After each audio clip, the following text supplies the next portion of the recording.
Hello and welcome to Broadcasting Scotland. It's Sunday the 17th of April. I'm Andrew Wilson and this is the Full Scottish.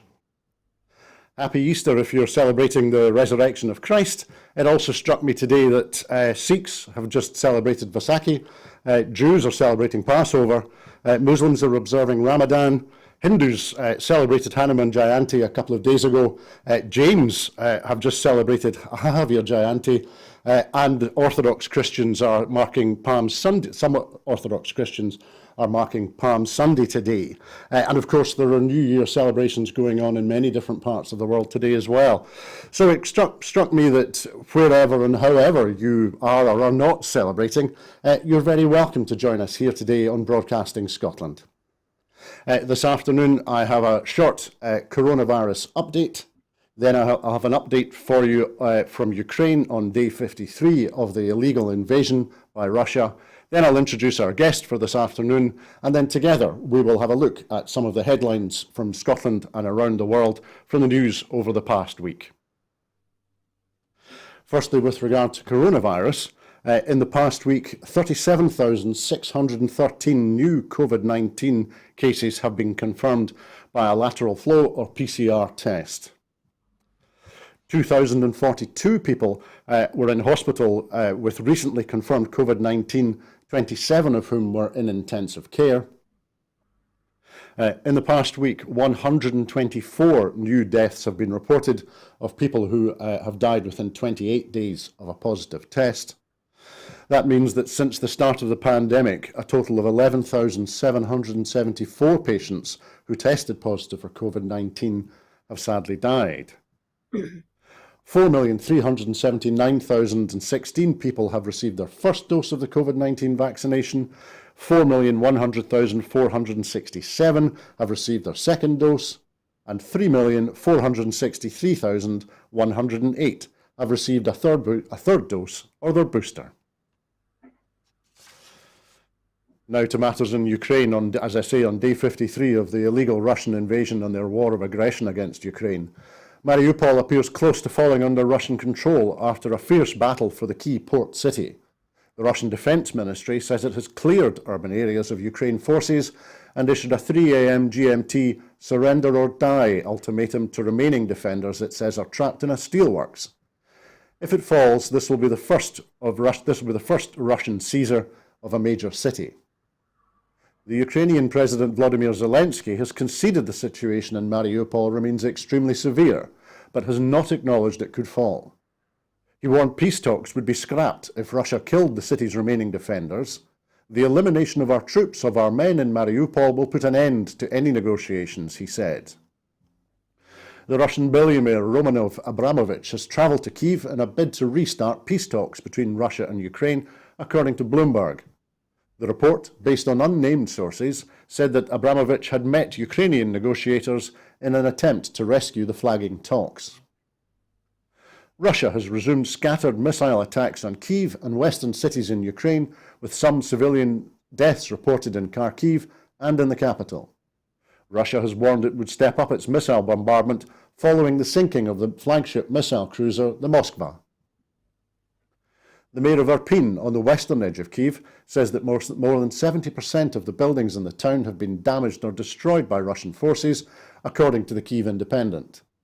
In a Telegram post, Alexander Markushin said a UN study based on satellite data showed that 115 buildings were completely destroyed, 698 buildings were significantly damaged, and 187 buildings were partially damaged.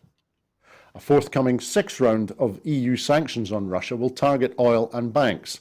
In particular, Sberbank, the head of the European Commission, Ursula von der Leyen, has told the German newspaper Bild am Sonntag. The EU has so far spared Sberbank because it, along with Gazprom Bank, is one of the main channels for payments for Russian oil and gas. Ukraine's president warned that the world needs to prepare for the possibility of using nuclear weapons.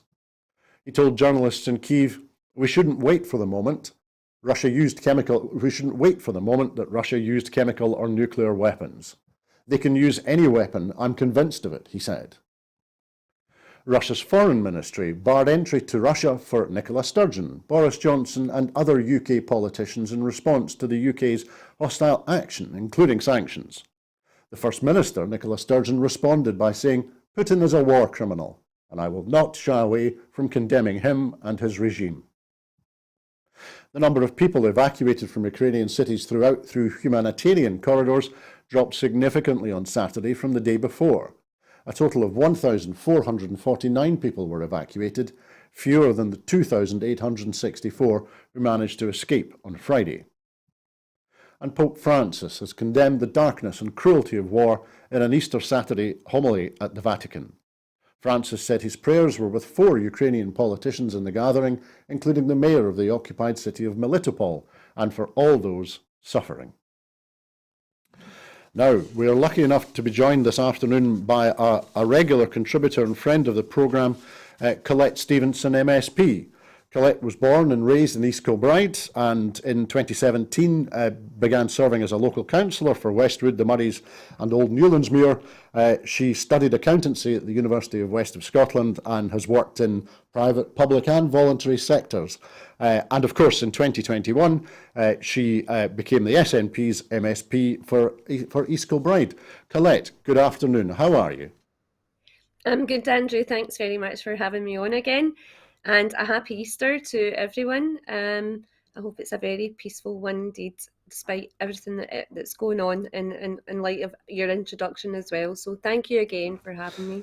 Thank you, Collette. Happy Easter to you too. And it's always a pleasure to have you here. Thank you for giving us some time on your Sunday to Broadcasting Scotland. So firstly, Collette, to pick up on a couple of the elements in today's Day 53 update from Ukraine. Firstly, I mentioned there the sinking of the missile cruiser, the Moskva, which was the flagship of the Russian Black Sea Fleet. And I was wondering about the implications of the loss of that vessel. Now, neither you nor I are trained in the military, but we read the news and we have a view. The loss of this flagship, and of course it's a vessel that had obtained even a higher profile after it appeared on Ukrainian postage stamps that began to be printed this week. And of course, it was famous from the attack on Snake Island at the very beginning of the war, the current war in Ukraine. And so it was a significant vessel. Of course, there are reports that are confused reports as to how many of the crew have perished as a result of the loss of the vessel. But Russia says that the vessel was lost as a result of it catching fire, whereas the Ukrainian government say that they sank the vessel, having fired 2 Neptune missiles at it. Now, if Russia is saying that it was as a result of an accident that the vessel was lost, why do you think then that Russian state media has lit up with indignation about the loss of the vessel? And why do you think have these attacks on Kyiv and surrounding cities resumed, apparently in retaliation? I mean, like you say, Andrew, I am no strategist when it comes to naval, missiles and their transport. But again, from what I've read so far and what's going on in Ukraine and in the Black Sea as well, it's obviously hugely significant in terms of the loss of that flagship. I believe it's the first of the flagship that's been sunk since World War II, if my records are correct.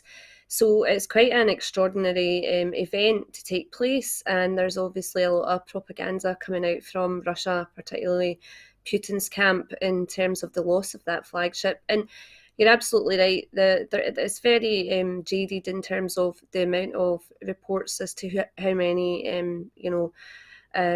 people were lost or who was saved. And again, the fact of the matter is it's quite a big strategic thing in terms of that being sunk.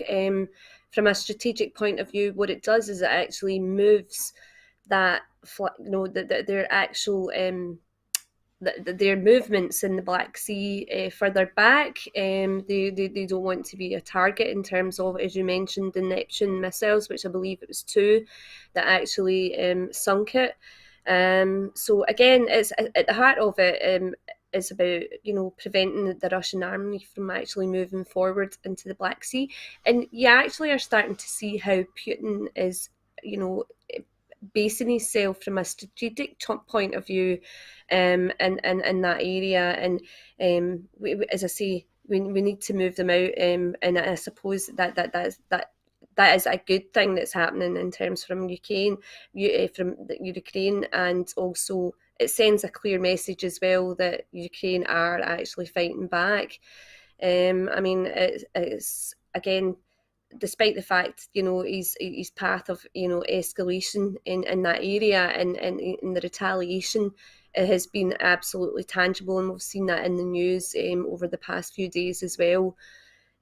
So again, I think based on that, and in terms of, you look at the map, he's actually trying to, I think, get a land bridge across that area over to Crimea.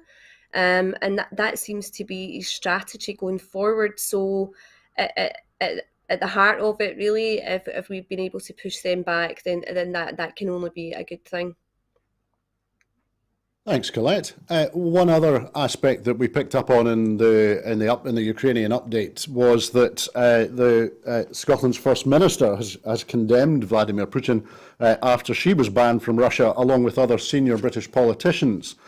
The Prime Minister, the Chancellor, the Home Secretary, Nadine Dorris, Liz Truss, Ben Wallace, Dominic Raab, Grant Shapps, Kwasi Kwarteng, James Heappey, Suella Braverman, the former Prime Minister Theresa May, and Nicola Sturgeon have all been barred from entering Russia in response to UK sanctions. The First Minister said that Scotland stands with Ukraine and will take the strongest possible action to isolate and to penalise the Russian president's regime. As I said earlier, the First Minister said, "I am clear that I stand with Ukraine and against Putin." After a little bit more of undiplomatic language with the Russians, she then issued a further statement in response saying, "Putin is a war criminal, and I will not shy away from condemning him and his regime." Now, in terms of the politics for a moment, I'm interested, apparently Mr. Putin sees our First Minister as having the same profile, prominence and importance politically as the Prime Minister. Why do you think that might be? Yeah, it sends a very big message in terms of Nicola Sturgeon's, global positioning, and the impact that she has internationally as well. And I totally echo everything that our First Minister said on this issue, and I wouldn't have been losing any sleep over that in terms of the statement that was made. But he obviously clearly sees Nicola Sturgeon as a huge threat, and obviously thinks that we're, sponsoring and supporting, the sort of propaganda, that they're trying to put out there, in terms of being liberators as well. But I wholeheartedly welcome Nicola's statement on this, and we do stand with the people of Ukraine, especially in light of everything that's going on in the conflict, and the tragic circumstances that the people in Ukraine find themselves in. So I wholeheartedly agree with Nicola on this one. And it's quite a telling thing that Vladimir Putin has come out and actually put Nicola on that hit list, along with the likes of Boris Johnson and various other senior ministers within the UK government as well. So obviously what Scotland are doing, the message that we are sending is obviously very clear, and it's a huge threat to Putin. So yeah, but arguably again, and I say this very strongly, is that that we stand with the people of Ukraine, and we would condemn wholeheartedly everything that Russia and Putin are trying to do here. Thanks, Collette. Views that I think everybody shares in terms of standing up for and protecting the lives and the rights of the people of Ukraine. Let's move on, because inevitably, as you would expect, whilst the war in Ukraine has been receiving comments and commentary from religious leaders this weekend, another aspect of the news in the UK has also been attracting their condemnation. The Archbishop of Westminster has spoken out in his Easter homily against the government plans to send asylum seekers to Rwanda. The Archbishop, Justin Welby, said in his Easter sermon that there are serious ethical questions about sending asylum seekers overseas. He said, "It cannot carry the weight of our national responsibility as a country formed by Christian values, because subcontracting out our responsibilities, even to a country that seeks to do well, like Rwanda, is the opposite of the nature of God, who himself took responsibility for our failures." Religious language there, but also a pretty clear criticism to the point of saying that this policy is the opposite of the nature of God. And talking about the values, being a country being formed by Christian values, what do you think? What do you think that this policy announcement tells us, perhaps, about the values of Boris Johnson and Priti Patel? Well, I think it is quite telling. One of the newspaper articles was pretty awful, I believe. And I think that in itself tells you a lot, Andrew, for the Archbishop of Canterbury to come out and actually condemn that policy says a lot. And it also tells you again about what we in Scotland, our whole, is the total opposite of the hostile environment that they've actually ramped up over the announcement of this policy to ship over illegal immigrants to Rwanda as well. I find it horrifying in this day and age. I think that, our First Minister has said, that we are a welcoming nation. We would very much welcome it, and it actually flies completely in the face of our strategy and the actual, the new Scots refugee integration strategy that was announced in 2018. And the likes of our third sector organisations and also the Scottish Refugee Council as well. These people are fleeing the worst kinds of atrocities that we've ever seen, and yet we are actually trying to create the most hostile environment by shipping them over to detention centres over in Rwanda. The likes, it's absolutely dreadful. And it does say a lot about the likes of Priti Patel and Boris Johnson, and how they actually treat our own people as well. And that should be reflected a lot more, I think, in some of the newspapers and some of the broadcasters as well. That's a very good point that you make, Collette. We'll come back to that point about the way in which people are treated in a moment. First, to reflect, as a reflection also of what the Archbishop of Canterbury was saying, the moderator of the Church of Scotland, Lord Wallace, has published what he describes as reflections, which are slightly more measured, or not measured, slightly they're not as direct as what the Archbishop of Canterbury has been saying. Lord Wallace says, "The Church of Scotland views the recent announcements regarding proposals to transport people seeking asylum and sanctuary to Rwanda with grave concern for upholding human rights and respect for human dignity. We will seek to engage meaningfully with the UK government about this transportation to Rwanda proposal. After all, as an infant, Jesus, with Mary and Joseph, experienced the plight of the refugee fleeing from violence and persecution." So, Collette, do you think, would Boris Johnson and Priti Patel have put Jesus, Mary and Joseph on a plane to Rwanda in the same circumstances? That's an interesting point, and I think they would have no. And they would, effectively. I don't think they would think twice about it. I mean, the angle that they're coming from is to stop these gangs transporting them over in small boats and whatnot as well. But again, at the heart of it are these people, as I said before, that are fleeing the worst kind of atrocities we've ever seen. And effectively, again, so there was an article recently as well, Andrew, saying that they're actually cherry picking who they're wanting to keep in under the settlement agreement. You can't cherry pick with people and people's lives. You can't play with people's lives. So They are making it political, and at the heart of it, it's about humanitarian needs. And I think, going back to your question, I think they would have no issue, no qualms about sending anybody over, depending on their circumstances, particularly if it's coming from small boats. Thanks, Collette. And so, in addition to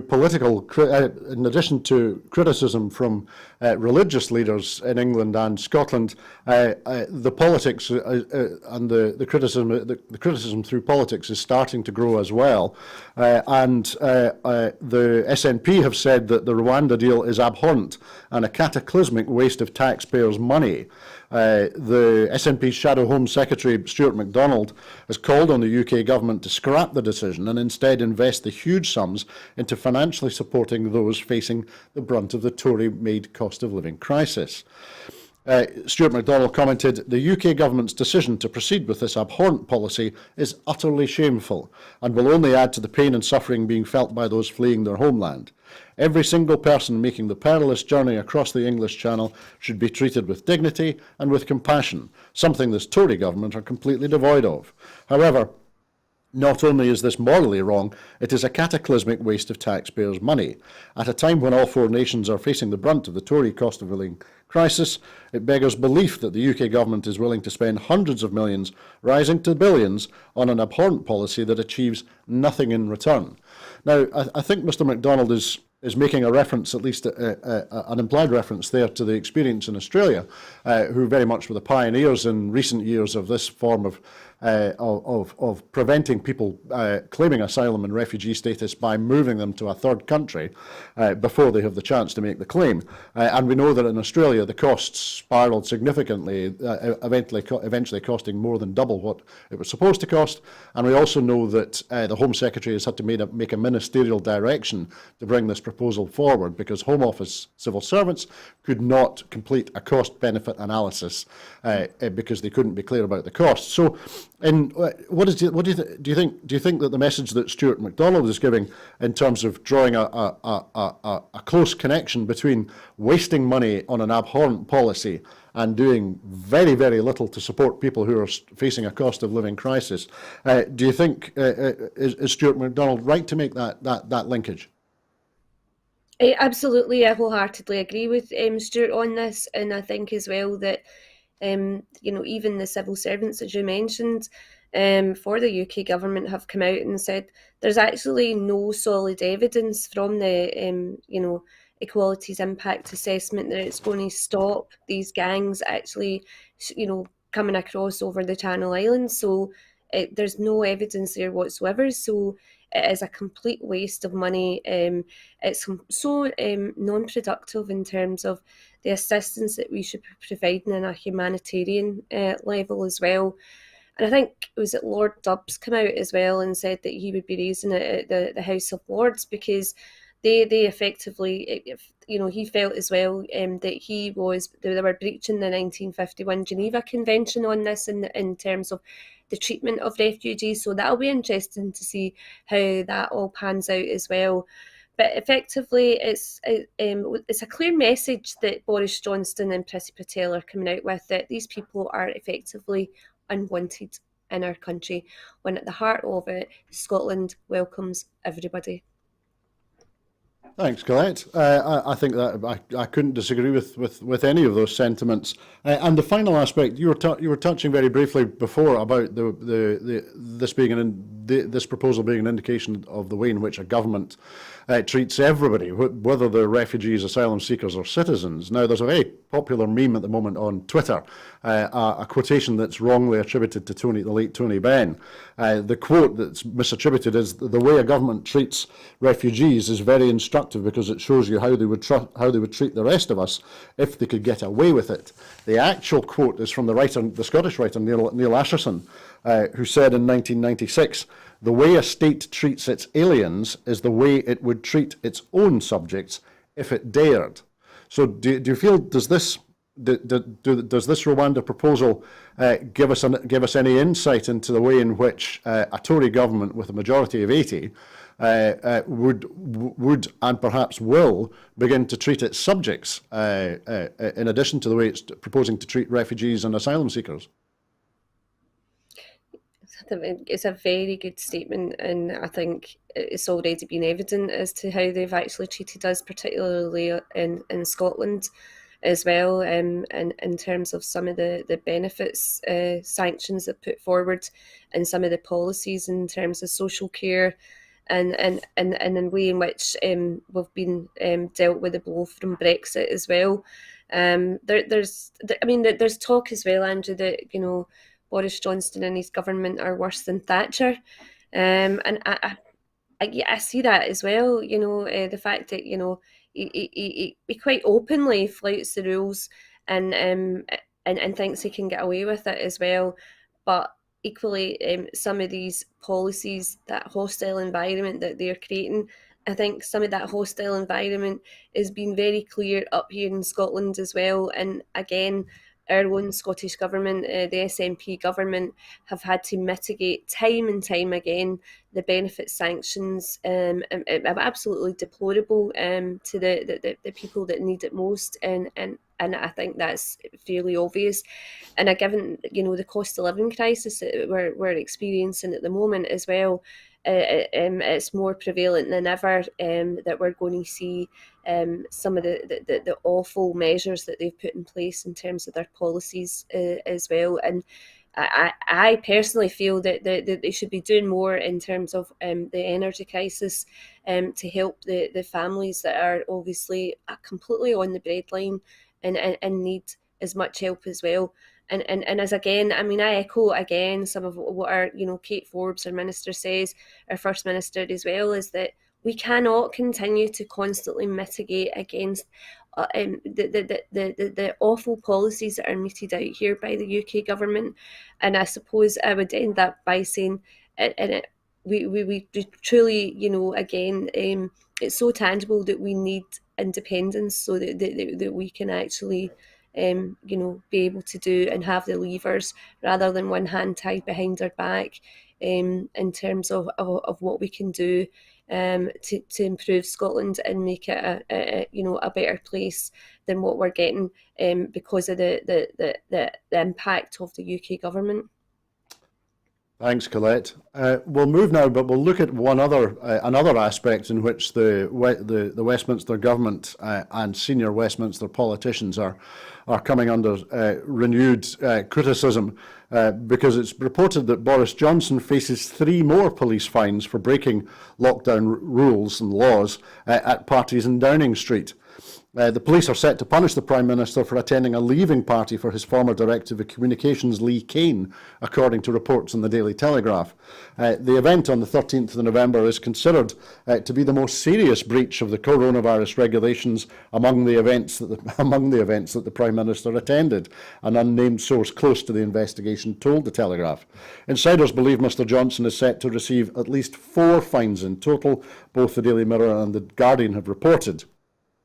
These reports will fuel growing speculation the Prime Minister's position could come under threat when MPs return to Westminster from recess next week. Collette, what sort of pressure do you think are we going to see being applied to Boris Johnson when proceedings at Westminster resume next week? It's interesting how this is going to unfold, Andrew, and I think there's been a request for the Speaker to intervene here and ensure that further measures are actually carried out. So we'll wait to see how that actually pans out over the next week when the government is back. And there's an article today in the National from Andrew Tickle, and it was really, really interesting as well. But at the heart of it, he's basically, broke the ministerial codes. He should step down. I firmly believe what Andrew Blackford has said. Ian Blackford, sorry, in terms of demands for him to be called down. Yet, despite all of that, he's using this smokescreen, that he's the field marshal for, the Ukraine in terms of the UK. And again, that's just smoke and mirrors. We really should be holding them to account for what he's done. He's broken the law. There's no two ways about it. The amount of fines that are going to come through, we'll wait to see what comes out of the Met in terms of that, and then even furthermore is the excuse me, the inquiry, the outcome of that as well. But I truly believe that, when you hear at the heart of it, the amount of people who lost loved ones during the pandemic and weren't allowed to go and visit care homes, and it completely flew in the face of everything, his own laws, his own policy on that. And again, it wasn't just him, other ministers as well, quite significant as well, the Chancellor of the Exchequer. And we need to make sure we hold them to account on this. Thank you, Collette. We'll have a look at another angle on this, because the last week when this first fine for the Prime Minister was announced, it prompted the resignation of the Justice Minister, David Wilson QC, and with that outgoing cabinet member criticising both Mr Johnson's own conduct and the official response to what took place. As I say, he quit a day after Johnson was fined by the police for attending a party which apparently was Johnson's birthday party. Lord Wolfson was the Parliamentary Under Secretary of State for Justice, but as a practising QC is bound both by the Ministerial Code but also by his ethical code as a barrister. He wrote to the Prime Minister saying, "I regret the recent disclosures lead to the inevitable conclusion that there was repeated rule breaking and breaches of the criminal law in Downing Street." He continued, "The scale, context and nature of those breaches means that it would be inconsistent with the rule of law for that conduct to pass with constitutional impunity, especially when many in society complied with the rules at great personal cost and others were fined or prosecuted for similar." The point that you were just making Collette there, with regard to the steps that people widely took, and the pain and suffering that resulted. Do you think that as Lord Wolfson has characterised it here, repeated rule breaking and breaches of the criminal law which are inconsistent with the rule of law, do you think that will begin to weigh on the Prime Minister or weigh on those who have been supporting him up until now? Absolutely. Well, at least I think it would. I would like to think that he has got some level of, the actual level of what he did was wrong, and that wrong was, illegal. It was, he broke the law not just once, but so far we've known about is 4 times. And you often wonder, what else has happened during that time as well. And again, it's a true reflection on the kind of Prime Minister that we've currently got, and what he does. And I think Lord Wilson was correct in what he did, given his position as well. And I mean, it just beggars belief that he's still there, and that there's still people there supporting him as well. And it'll be interesting to see what the results come out from the local government elections. It's particularly down south, in terms of how people view our current Prime Minister as well. And hopefully that is reflected in the ballot box. I truly believe it. And again, the inquiry itself has laid bare that he has broken the law. There's no doubt about it. He's broke the ministerial codes. Therefore, he, should step down. And I very much would like to see the Speaker take this forward in terms of a proper demand cross-party for him to step down as well. Thanks, Collette. One thing that we touched on when we were discussing the statement made by the SNP Shadow Home Secretary, Stuart MacDonald MP, was this connection between so providing financial support to those who are struggling and will continue to struggle this year with the Tory cost of living crisis, whilst instead apparently the government wants to spend money flying people to Rwanda on one-way tickets. But let's have a little closer look at the energy aspect, the energy cost aspect of that Tory cost of living crisis, because energy bills will stay well above £2,000 for 2 more years, according to leading analysts who warned that prolonged high prices threaten Rishi Sunak's loan scheme to help households with the sky-high gas prices amid the mounting cost of living crisis. Cornwall Insights, which predicted the recent 54% rise in the cap on average energy bills to £1,971, said it has increased its forecast for upcoming changes to the ceiling, which is determined by the energy regulator, Ofcom. Cornwall Insights warned that prices staying higher for longer will undermine Sunak's plan to ease the pressure on household finances by giving bill payers a one-off £200 discount on bills paid back at £40 instalments over the following 5 years. Craig Lowry, who's their principal consultant, said the exclusion of material new policies for energy efficiency in the energy security strategy were a missed opportunity. While this government has already offered some support for consumers to pay their energy bills this year, this was before forecasts began predicting further rises and over a longer period. So, Collette, there are a number of aspects to this story which are particular to Scotland, I would argue. We're talking there about the average energy bill for the UK at £1,971. We know that the average energy bill in several parts of Scotland was already significantly higher than that, especially for those living off the gas mains grid in rural and island communities, where they also have to contend with weather that is colder and wetter for longer in the year. We also know that almost all of the energy generated in Scotland is now renewable. Energy used in Scotland is renewable, and yet we are paying vastly inflated prices for gas, and are likely to continue to do so for several years. So, in terms of the energy cost element of the cost of living crisis, is that something that is continuing or is growing to be reflected in your casework and in what you're hearing from your constituents in East Kilbride? Yeah, absolutely. And like what you said, Andrew, about certain areas, East Kilbride is one of those areas where we do tend to experience a lot colder weather. We're higher up than in a lot of other areas in the sort of central Scotland, and we end up almost like a kind of microclimate, if you like. There's always a joke that it's snowing in East Kilbride when in the likes of the city centre of Glasgow, the sun could be shining.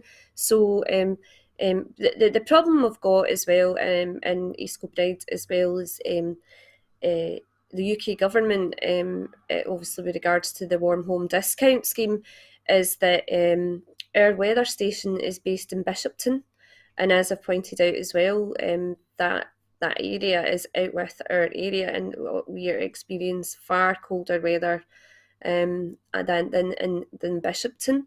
So I've always argued that it should be changed, because the reality is that a lot of people who apply for it can't get it because of the weather station and the temperatures that they're experiencing in Bishopton, which is not reflective of what we are actually seeing here in East Kilbride as well. And that would be a huge benefit to a lot of people who've been able to claim that benefit as well. Our casework has gone through the roof. There is a lot of people contacting me in my office, really worried. I've gone out and met with groups. I've also put on an energy surgery, and I co-hosted that with Citizens Advice Bureau and British Gas as well, to see what information that we could give to people who were in fuel poverty, and also met with various different food banks within East Kilbride who are experiencing a surge of people presenting there, looking even for help with their fuel. Some people saying that they just aren't switching it on, and you're seeing that again as well. And you listen to some of the media that's gone out there, and it's absolutely horrifying. I actually recently moved house and was given an average bill of, what was it, £133 a month for my gas and electricity, which I thought was pretty steep. I've since then received a new budget tariff in, telling me that that's now changing to 220. So I'll be paying £220, and I don't know how the average family here in Scotland could possibly afford that. The lack of disposable income, the impact, the increase in food costs as well, which we're seeing. And it is so tangible. I mean, even just we were talking about it in a group. I recently visited St Bride's women's group here in East Kilbride, and they were saying that the cost of a first class stamp now is £1.85. It's 85. Sorry, I'm getting mixed up now. But I think that was milk that they were talking about was 185. Sorry about that. I think it was it 85 or 95 pence for the cost of a postage stamp, Yep. which is unbelievable. So yeah, I'm extremely worried and concerned as well about how the rural areas as well, and particularly one of the things that came up I think recently in Chamber was people that are rely heavily. There's no renewables, there's no gas or electricity. It's purely oil that they actually rely upon, Mm-hmm. and the cost of the oil in the rural areas as well. So that has had a huge significant factor, and I understand there's steps in which our Scottish Government are taking to try and mitigate the cost of that for people who rely heavily. And I suppose, I mean, as we approach winter and given some of the storms and the impact that that's had on our rural communities as well, I suppose it's really incumbent on us as well as the UK government to make sure that we've got the proper contingency plans in place given the cost of energy as well. It's a number of interesting points that you make there, Collette. In particular, the connection that we've been speaking about repeatedly about people making a choice between heating and eating. In a similar way to you, I know there's now in my home there's a smart meter, and it's in the kitchen. And I was cooking yesterday, preparing food for today, and I will admit it is the cost of preparing, the cost of cooking the food is not something that has weighed upon my mind in the past. I'm very lucky in that respect. However, seeing it in front of me in pounds, shillings, and pence yesterday, it certainly stopped me and caused me to think. So in circumstances where people have already been thinking about the cost of preparing food in terms of the cooking of it, and we know that food banks are there's anecdotal evidence from food banks saying that people are looking for food which is cheaper to prepare insofar as it doesn't require so much energy to prepare it. I'm struck by the connection that you made between the energy surgery that you were organising with CAB Scotland and British and Scottish Gas, and also food banks. So do you think, is there more that we should be doing in terms of addressing the crisis that is now upon households throughout the country, in terms of bracketing together the provision of food and meals, bracketing that together with attempting to address the crisis that's arising because of the cost of energy?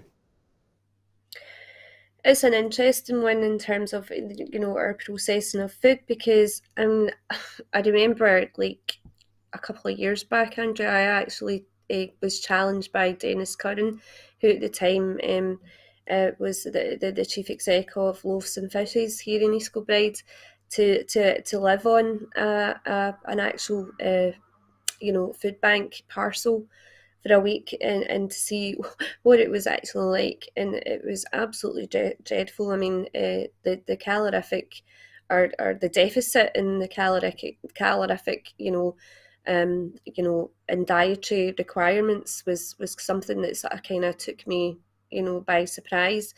Most of it was obviously tinned products as well. There was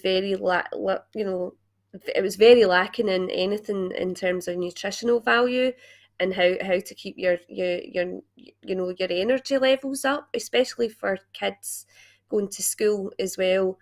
And I know that even in South Lanarkshire, we've put on breakfast clubs to try and help families that are most in need as well, which is a very welcoming approach to what's happening right now. But going back to the food banks and yeah, and that challenge that it was set upon, I found it really hard, you know, in terms of some of the products that were in the actual food parcel as well, and even how you actually processed it. And interestingly enough, a lot of the meals that present at food banks tend to go for the most easily processed food, which is probably the least amount in terms of nutritional as Mhm. well. So that was one thing that sort of stood out to me as well.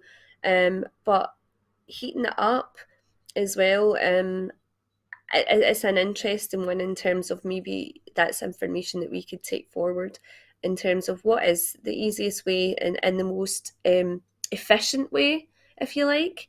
Is maybe something like information sharing and just putting stuff out there as to how we can best help families take that forward in terms of the most efficient way and with the least amount of energy that we use, but also getting the best nutritional value for meals, particularly for young people and in schools as well. Your point about nutrition is a very good one, Colette. I'm reminded, I think earlier this week, the writer and campaigner Jack Monroe at Bootstrap Cook on Twitter was schooling the usual kind of idiot pundit who was insisting, well, a bag of pasta is £1.50 and you can feed a family for a day on that. Jack very quickly pointed out that's 500 calories in a bag of pasta.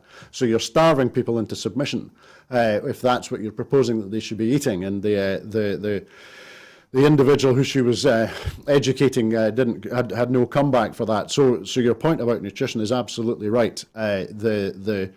We've spoken on Broadcasting Scotland before about the apparent determination of this government to starve people out of poverty, which makes absolutely no sense. But let's move on to our final story. We'll bring it back to Scottish politics, if we may, because we're now only a few weeks away from the local elections in Scotland. And we saw we saw on Twitter yesterday and elsewhere the First Minister was campaigning in East Kilbride yesterday, and a town for it's apparent that while she's maybe banned from Russia, the First Minister is not banned from East Kilbride. So what were you and the First Minister finding on the doorsteps and on the streets of East Kilbride in the campaign yesterday? It was absolutely fantastic, Andrew, to have her here in East Kilbride. I very warmly welcomed. Honestly, it was a fantastic day. There was such a great reception for her. And down in the village, she was very warmly welcomed. We obviously had all our candidates who are standing in the local government elections as well. And again, our First Minister she has such a very empathetic approach with people, very warmly welcomed indeed. And again, the barbers in particular, it's quite ironic that it's called Iconic Barbers. It was quite an iconic incident where she actually shaved the beard of, I think it was the owner of the barbers as well. And I can't believe she'd done that actually. I don't know if I would have been brave enough to do that. Um, but yeah, it just shows a measure of how well and warmly welcomed that she is, and she very is much a people person as well. And I mean, East Kilbride has always come out strongly, yes, and we've always been very much hugely big in terms of our SNP support here in East Kilbride, and hopefully that again will be reflected in our ballot box results on the 6th of May as well. And interestingly enough, the 6th of May, I have to put this in here, is the actual official day when East Kilbride became, well, it's the 75th anniversary of East Kilbride being a new town. So hopefully that again will come back with a strong SNP support in the ballot box as well. But Yeah, it was fantastic to have her, and even further on, when we walked along some of the shops and the shop owners, we bumped into a couple with a young baby as well, and the baby, quite openly put his arms out for Nicola to hold him, and he didn't want to go back to his mum and dad as well, so. Obviously working with bairns as well, you can never tell. But at the heart of it, she has such a lovely, empathetic way with people, and you see that time and time again. And as I say, some of the issues that obviously were coming up, were more to do with like as we spoke about is our cost of living as well, and some of the things that are key to East Kilbride, such as our town centre, which has had an impact in a lot of towns across the whole of the UK as well. So as MSP for East Kilbride, I will continue, to press on that as well, and see what we can do. But absolutely lovely to have her, and would have her back in a heartbeat. So would. Absolutely, absolutely. Also on the campaign trail in the past week, Douglas Ross was in the constituency where I live, and in contrast, perhaps to the reception that we saw the First Minister enjoying in East Kilbride, Douglas Ross was reported to have met with a furious reception. He had a leaflet thrown back at him after posting it through a voter's door in Edinburgh. After tossing the sheet of paper from his front door, Alan Webster, the house owner, shouted in Ross's direction, "Take this crap away from me, I don't want it." He then told the National that he was furious that the Prime Minister was clinging on to power despite being fined for breaking the lockdown rules in 2020. He said that Boris Johnson should resign because he is a liar. He has always been a liar, so this is no surprise to anybody. He left his wife, who was suffering from cancer. That's the kind of person he is, and he's not fit to be Prime Minister. Do you think, Collette, that these national issues, issues from Westminster, will have an effect, an impact on the doorsteps and on the votes for local elections in Scotland this year?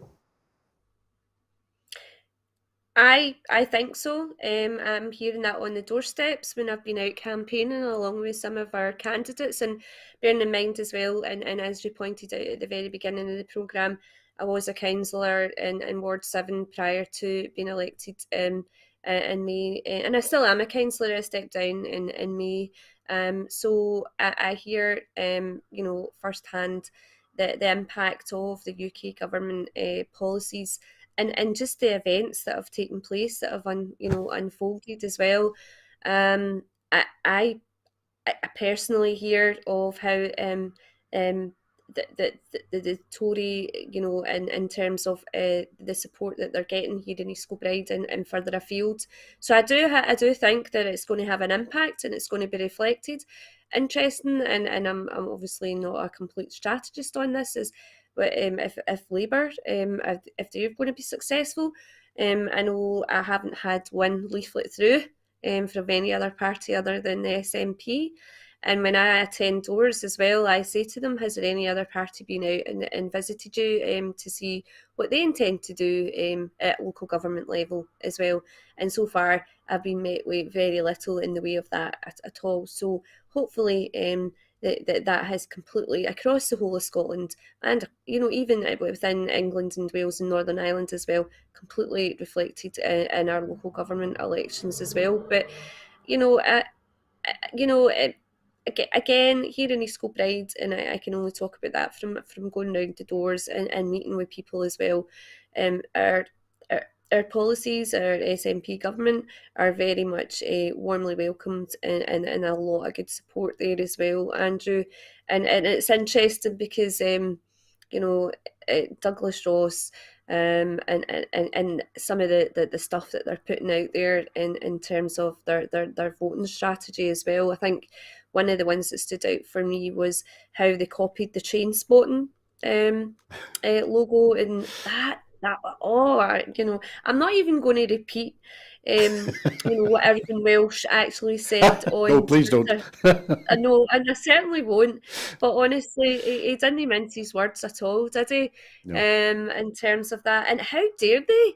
You know, I mean, when that happened, when train spotting came out, and you know, and it was in the 1990s, it was really a true reflection of what happened, you know, in Thatcher Britain, and the knock on effect that that had on people. And you know, I was one of them, and I absolutely, you know, imploded when I seen that.